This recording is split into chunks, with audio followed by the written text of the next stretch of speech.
So, sakay na sa taog barge. Punta na po sa Dumaguete City.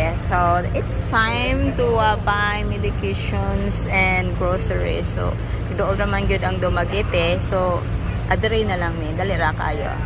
Later in the afternoon, uli na sa Midayon. So, dali agad kayo may makauli. Kaysa matumig Cebu City. As in, kanang usa ka adlaw.